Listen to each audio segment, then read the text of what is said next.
अबनाए Hormuz पर दरअसल सबकी निगाहें टिकी हुई हैं। अबनाए हुर्मुज़ को पूरे तौर से ईरान ने सील कर दिया है। दूसरी तरफ डोनाल्ड ट्रंप तिलमिला रहे हैं।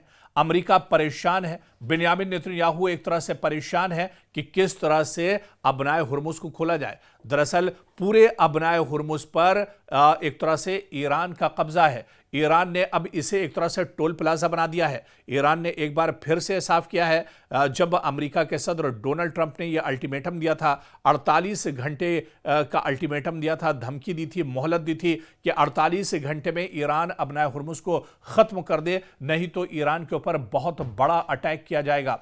इस पर ईरान ने पलटवार किया था और ईरान ने कहा था कि वो अमेरिका की धमकियों से डरने वाला नहीं है, बल्कि इस तरह की गीदड़ भभकी और धमकियों से ईरान और मजबूत एक तरह से होता है। ईरान के जो फौजी हैं वो और ज़्यादा मजबूती के साथ उनके कदम एक तरह से मैदान में जम जाते हैं। तो अबनाए हुर्मुज़ को लेकर लगातार तनातनी चल रही है, लेकिन इस बीच जो बड़ी खबर आ रही है, अबनाए हुर्मुज़ के ऊपर से अमेरिका का F-15 तैयारा गुजर रहा था और उसे ईरान ने मार गिराया है। यह बड़ी खबर निकल कर आ रही है। बाकायदा ईरान ने इसकी तस्दीक की है और इस हमले की जो फुटेज है, जो वीडियो फुटेज है, वो भी ईरान ने एक तरह से जाहिर कर दी है। और F-15 तैयारा अमेरिका का बहुत अहम माना जाता है। जब भी कहीं पर कोई जंगी सूरत हाल होती है, कोई बड़ा मिशन अमेरिका का होता है, तो अमेरिका वहां पर F-15 तैयारे का इस्तेमाल करता है। लेकिन इसी F-15 तैयारे को अब ईरान ने ध्वस्त कर दिया है,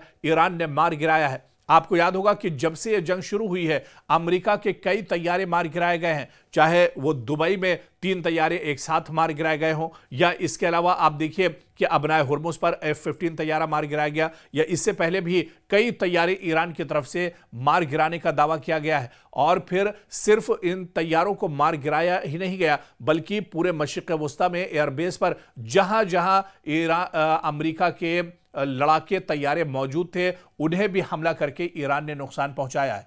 तो बड़ी खबर इस वक्त यही आ रही है कि अबनाए हुर्मुज़ के ऊपर से अमेरिका का जो तैयारा F-15 तैयारा गुजर रहा था, उसे अब ईरान ने टारगेट किया है। ईरान ने F-15 तैयारे को मार गिराया है और इसमें जो अमला मौजूद था, जो पायलट मौजूद थे, उनकी भी एक तरह से मौत हो गई है, वो भी इसमें मारे गए हैं। दरअसल ये अब चैलेंज अमेरिका के लिए बढ़ता जा रहा है। अमेरिका की परेशानियां बढ़ती जा रही हैं। एक तरफ डोनाल्ड ट्रंप लगातार अल्टीमेटम दे रहे हैं, लेकिन दूसरी तरफ ईरान अपनी कार्रवाई लगातार कर रहा है। ईरान लगातार दुश्मन के नाक में एक तरह से दम करके रख दिया है। एक तरफ जहां पर पूरे इजराइल में अफरा तफरी मची हुई है, वहीं मशरिक़ वस्ता में जहां पर भी ईरान का कोई अमेरिका का कोई इंफ्रास्ट्रक्चर या अमेरिका की कोई तंसीबात नजर आती है, तो ईरान वहां पर फौरन एक तरह से हमला करता है। अब्राहम लिंकन के साथ क्या कुछ हुआ अबनाए हुर्मुज़ में, पूरी दुनिया ने देखा है कि दुनिया का सबसे मजबूत जो बेड़ा था, उसे अपने कदम पीछे हटाने पड़े और अब अमेरिका एक तरह से गिड़गिड़ा रहा है। अमेरिका एक तरह से दुनिया से मदद मांग रहा है कि अबनाए हुर्मुज़ को खोलने के लिए दुनिया उसके साथ आए, लेकिन अब दुनिया ने एक तरह से डोनाल्ड ट्रंप को ठेंगा दिखा दिया है और दुनिया ये कह रही है कि ये लड़ाई अमेरिका और इजराइल ने खुद मोल ली है। इसलिए इस लड़ाई को अमेरिका और इजराइल खुद समझें और इस लड़ाई को एक तरह से लड़े। तो ऐसे में अमेरिका बुरी तरह से इस जंग में फंसता हुआ नजर आ रहा है। लगातार अरबों खरबों रुपयों का इस जंग में नुकसान अब तक अमेरिका को हो चुका है। अमेरिका का कारोबार और जो ट्रेड मार्केट है, शेयर मार्केट है, पूरी तरह से एक तरह से ध्वस्त हो चुका है, पूरी तरह से उसको धचका लग चुका है। लेकिन यह सिर्फ अमेरिका की जिद है या फिर इजराइल दरअसल अमेरिका को इस जंग में इस्तेमाल कर रहा है। इसकी वजह से ये जंग